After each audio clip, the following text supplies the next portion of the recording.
Hi, everyone. Welcome to Spill the Tea Radio, where we interview awesome singer songwriters and those who influence their lives. Spill the Tea Radio explores the journey, creativity, and inspiration behind the songs. My next guest is a supremely gifted singer songwriter, vocal arranger, and multi instrumentalist based in Toronto, Mississauga, and Burlington. She studied for 2 years at a prestigious jazz vocal program at university and then left to become a working musician. In the last 5 years, she has been recording with an incredible array of amazing, talented producers and songwriters. So let's spill the tea with Gracie Ella. Welcome, Gracie. Hello, thank you for having me. Well, thanks for coming on the show, Gracie. And you've got a good story to tell, and we've got some interesting topics to explore on the show today. But first of all, let's find out where you got your musical chops from. Let's start with your family. You've got some musicians in the family, or people that love music. So talk about your family and tell us where you got the influences to become a singer-songwriter musician.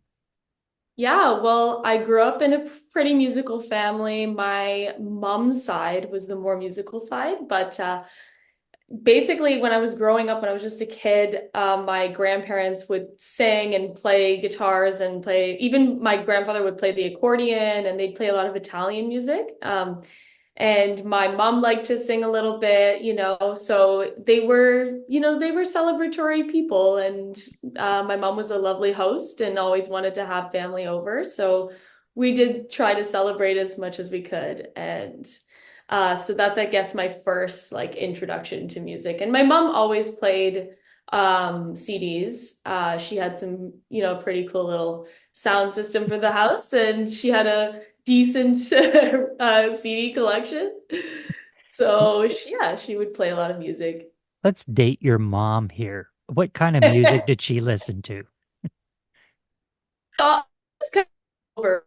She liked her Celine Dion a lot, Hmm. and she liked her divas. She liked Dinah Washington. She likes Dinah Washington. She loves Michael Jackson. She loved Elvis. She's kind of all I, over. I was gonna say that didn't date her at all. Like she could be I anywhere. know. She could be anywhere from like 40 to 90. I know. She had great taste. So I had a good introduction, I'd say. Now you've got siblings and cousins. Tell us about their musical influences. Yeah, my brother, I have two brothers. I didn't get too much of their musical taste until maybe later on. But my cousins, both my cousin Elizabeth and my cousin Anthony, they were very musical with me growing up. My cousin Anthony's an excellent guitar player. Definitely looked up to him as a child. And my cousin Elizabeth, we would write little songs as kids, and perform them for our family. So it was pretty funny. But yeah, they were very musical. Now, those songs that you were, when did you start writing songs? Your original songs, were you in your teens or was it before that? It was actually before that. It's silly. I won't I won't go into the Oh, come song. on, come on. You must remember one of them. But I don't even remember some of them, but we would just kind of hide away and play games, and then part one of the games we would play is like performing, like practicing making a song. We would just make up songs and then perform them for our family, and that would be our thing. And it was funny. It was There cute. must be video around somewhere of I wonder about that too. I don't think so though. when they do your life story. Yes. In 20 years, when they look back and do your life story, they're going to be looking for that video of you and your cousins performing your original music. Yes. You went to a program at university to study music. Tell us about that. Yeah, I went to York University for jazz vocals. I was there for about 3 years. And yeah, it was a great program. There were some things that I struggled in. There were things that I maybe, didn't learn too much from, but there was a lot that I took away from it. So I definitely always recommend getting any sort of training. It's always helpful. Even if it seems like in the moment, you might not be receiving, you are thinking When you're. you say you were trained in jazz vocals, how is jazz vocal training different from other training? I've had people on the show that have been trained in classical opera. How is jazz vocals different from other genres? Well, I think that ultimately when you apply for university for music, you can take a classical program or you can take a jazz program, right? So the reasoning behind those two lanes, I don't know, but probably because they're earliest, they date back as far as it goes with music. So the difference though in jazz between jazz and classical, I think it's just improvisation and the way that musicians are taught to improvise and the different takes that musicians have had on improvisation and how to improvise basically, like how to, you know, give an authentic yeah, an authentic improvisation that is you, but then also still do it musically and in a way that, you can use all the tools of theory and stuff. So I don't know if that makes sense. Well, It's I hard do to know explain jazz in one sentence. I do know that there's not a lot of scatting that goes on in classical training. Yes, that's also a big difference. Now, the genre that you uh, suggest that you're in is a jazz, R&B, Motown, and fusion, Yeah. which will make most people's heads explode. So, so help us understand how you get all of that together. I don't even know myself. I just listen to so many styles, right? But really, the styles that I feel I've absorbed the most are jazz. So like, Sarah Vaughan, Ella Fitzgerald, Dinah, like all these jazz singers, they were a huge impact on me. Nina Simone, Um, and then, R&B music lately impacted me huge. And so artists like Jill Scott, Erykah Badu. And then when you go to the Motown side, there's a lot of singers that impacted me there too. So it's like whatever comes out of me is it ends up being some kind of blend of all the things that have like impacted me the most and all the singers that have impacted me the most. But I'm still trying to, curate my style and define my style myself. So I guess it's funny that you say that that's a lot because to me, there's even more. I'm trying to condense it as much as possible. Now, I would imagine most when people go to see you perform at a lounge, Yeah. they're looking for those covers. I, Yes. on the other hand, when I go, and maybe it's just because of what I do here, I want to hear original music. Yes. I want to hear the artist's original music. So how do you mix your own music in there? Do you have a ratio where you play, you know, two or three covers and then one of your own, or Yeah. how do you work it in? Yeah, well, I do everything based on the crowd, right? So if I see that the crowd is open and wanting to hear something new, and sometimes they request my own music, so then I'll play it. But really, I work off the crowd. So when I feel like the crowd is receptive and wants, original music, then I'll do sometimes even a whole set, but usually I'll just fit like two or three in there and then do some covers and try to make everybody happy. You know? Speaking of the song Skin, it has been given an E rating, which is explicit language. rating or explicit content, I guess it happens to be. And how does that work with the streaming platforms? When you submit the music, do you need to tell them that there's explicit language in there? And I'm thinking, what an artist would consider explicit language may be very different from what the CRTC thinks is explicit language, which is one of the things that we need to comply with on the radio. There's certain words that we just can't say, and we can't allow them in even in a song. So when you're preparing that to go to a streaming platform, uh, how does that all work? What's the process? Yeah, so I think, like in my case with TuneCore, I submit the song and I have to label it to them as explicit if it does have any word or any content that is explicit. So that just means, any type of swear word, no matter what the context, right?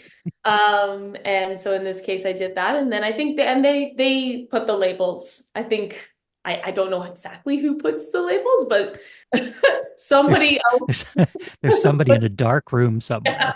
They don't let them putting out very labels. often. They don't let them out very often. Yeah, that's the only job they have. They That's just it. stamp it. So do they give you a set of words, or like because what's No, explicit can be very subjective these days. it's true. I mean, we've got words that are just being used so frequently. I was going to say randomly, but they're not random anymore. They're frequently used, and they're almost becoming part of our everyday language these days. True. It's true. So that's why I was worried, like how do you decide who decides what's explicit? Because what's explicit to you or Yeah. explicit to them may not be explicit to you.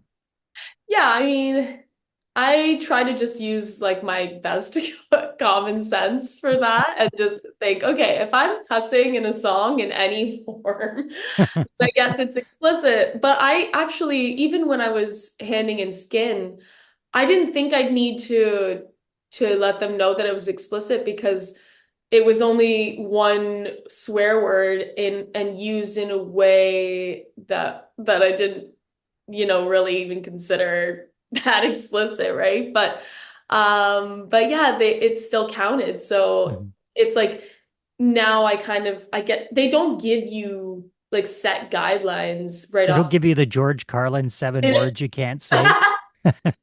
Exactly. Like there's no guideline, but they do, I guess, eventually let you know, right?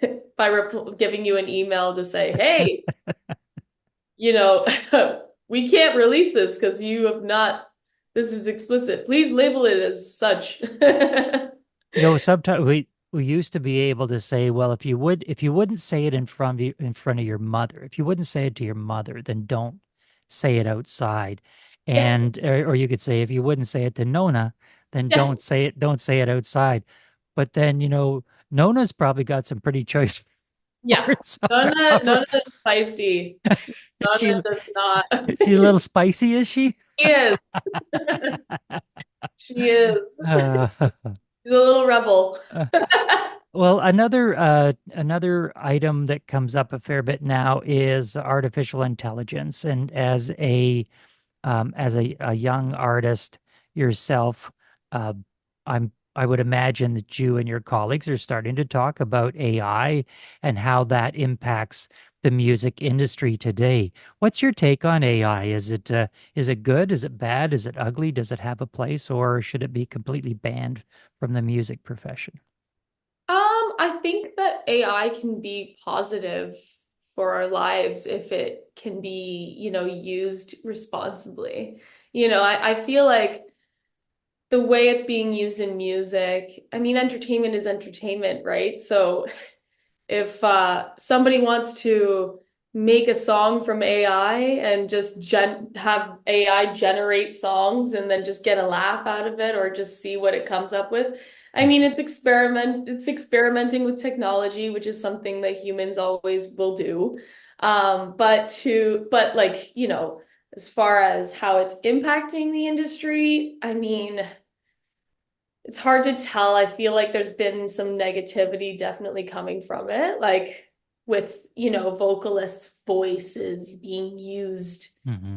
against without their permission and, yeah, like songs just being generated from AI is maybe weird, but like, you know, um, I think it should just be a tool. I don't think that it should be, replacing the art of music. I think that it should just be used as a tool for creating, Mm-hmm. you know. There was a scenario that came up during one of my chats.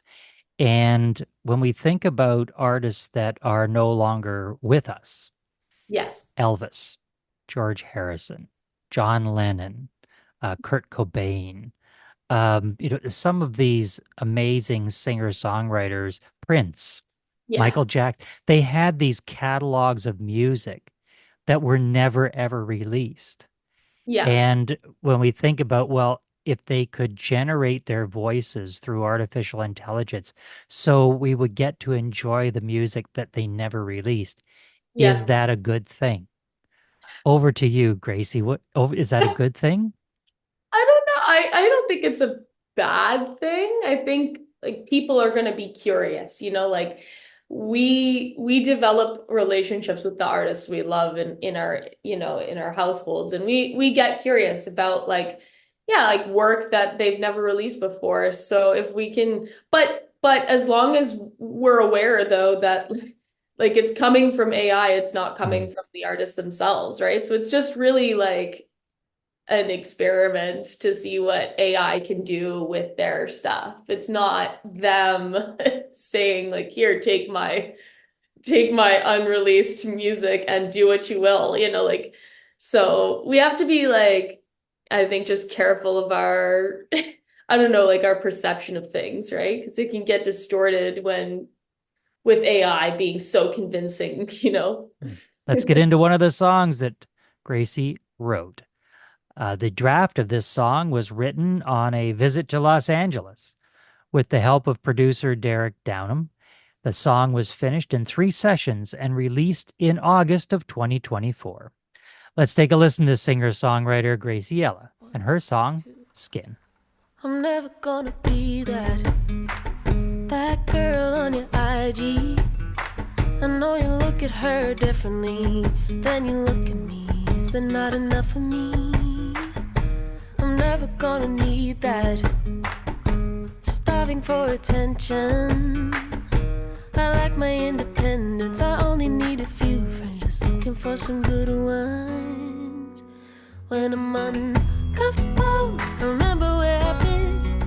When I fall, I know where I fit in. I'm invincible, wearing all my sins, and I wanna let you know that I'm comfortable in my own skin. I'm never gonna be that perfect on paper, be the one you dream of. Know you're brown, but always keep my mouth shut. No, I'm never gonna be that, 'cause I'm too complicated. I like having my space, even on the worst days. My heart is in the right place. When I'm uncomfortable, I remember where I've been. When I fall, I know where I fit in. I'm invincible, I'm wearing all my sins, and I wanna let you know that I'm comfortable in my own skin. Every single mistake that I have made has made me into the woman I am today. And everybody who hurt me, that's okay. I've got 1,000 scars, and I'm grateful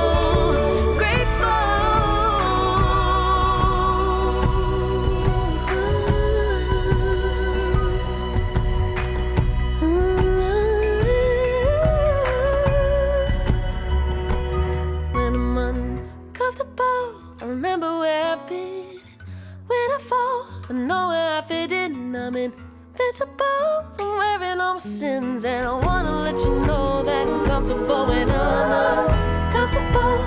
Remember where I've been when I fall. I know where I fit in. I'm invincible, wearing all sins, and I wanna let you know that I'm comfortable in my own skin, my own skin, my own skin. I wanna let you know that I'm comfortable in my own skin. That was Skin by Gracie Ella. Gracie, in the preamble, we talked about the song was written on a trip to Los Angeles, and I believe that's where it was recorded as well. Is in L.A. What was the inspiration? What was your headspace when you wrote this song?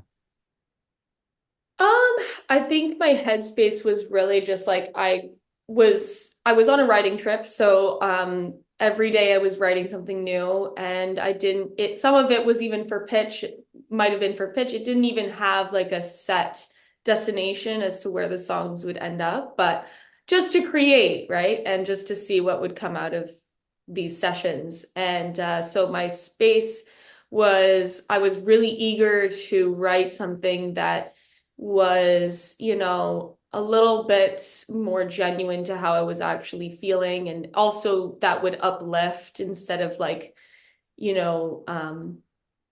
kind of like bring me down or kind of like, emphasize the negativity and instead just emphasize the positive side. So I just wanted to write something that I felt could impact people positively and that was still genuine to my experience.